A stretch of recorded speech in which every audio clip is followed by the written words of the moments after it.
চারিদিকে অথই পানি, ঘরবাড়ি সব ডুবে গেছে পানির জলে। মানুষের বেঁচে থাকাটাই যেখানে সবচেয়ে বড় চ্যালেঞ্জ, সেই সংকটময় মুহূর্তে কিছু অপ্রত্যাশিত ঘটনা ঘটে যাচ্ছে। যেখানে বন্যার ভয়াবহতা এখনো কাটেনি, সেখানে এই বাড়িতে চলছে বিয়ের আয়োজন। ভিডিওতে দেখা যাচ্ছে দুই কিশোরী, একজন 14 বছরের শামিলা আর অন্যজন 13 বছরের আমিনা। দুই মধ্যবয়স্ক পুরুষের পাশে লাল টুকটুকে বিয়ের পোশাকে সজ্জিত। দুর্যোগের মাঝেও তাদের বিয়ে হচ্ছে, তাও আবার টাকার বিনিময়ে।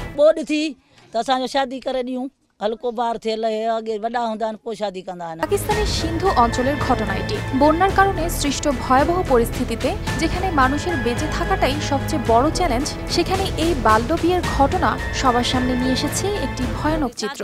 এদের একজন শামিলা, যার বিয়ে হয় তার দ্বিগুণ বয়সী পুরুষের সঙ্গে। শামিলা প্রথমে ভেবেছিলেন বিয়ের পর তার জীবন হয়তো সহজ হয়ে যাবে, কিন্তু সেই স্বপ্নও খুব তাড়াতাড়ি ধূলিসাৎ হয়ে যায়। এই যেন বাল্য বিয়ের এক ভয়ঙ্কর চিত্র, যা দেখায় কিভাবে প্রাকৃতিক দুর্যোগ শিশুদের জীবনে অভিশাপ হয়ে আসে।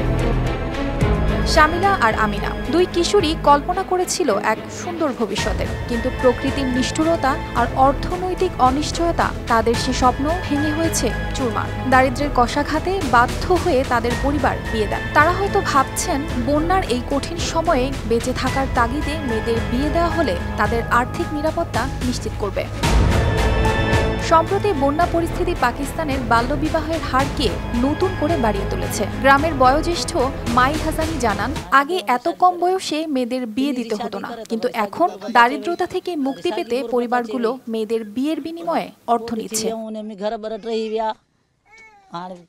বাল্য বিয়ের শিকার গৃহবধূ নাজমা, যিনি 14 বছর বয়সে বিয়ের পিঁড়িতে বসেন। বিয়েতে তার মা বাবাকে 2.5 লাখ রুপি দেয়া হয়েছিল। সেই ঋণ এখন তার শোধ করার উপায় নেই। বিয়ের পর নতুন জীবনের আশা করলেও তার জীবন আরো কঠিন হয়ে পড়েছে। এদিকে পাকিস্তানের বন্যা পরিস্থিতি 2024 সালের অগস্ট মাসে অত্যন্ত ভয়াবহ রূপ নিয়েছে। চলমান বর্ষা মৌসুমের কারণে দেশটিতে মারাত্মক বন্যা দেখা দিয়েছে, যার ফলে হাজার হাজার মানুষ গৃহহীন হয়ে পড়েছে। বিশেষ করে সিন্ধু, বেলুচিস্তান এবং খাইবার পাখতুনখাওয়া প্রদেশগুলোতে ব্যাপক ক্ষতি হয়েছে। অর্পিতা জাহান, RTV।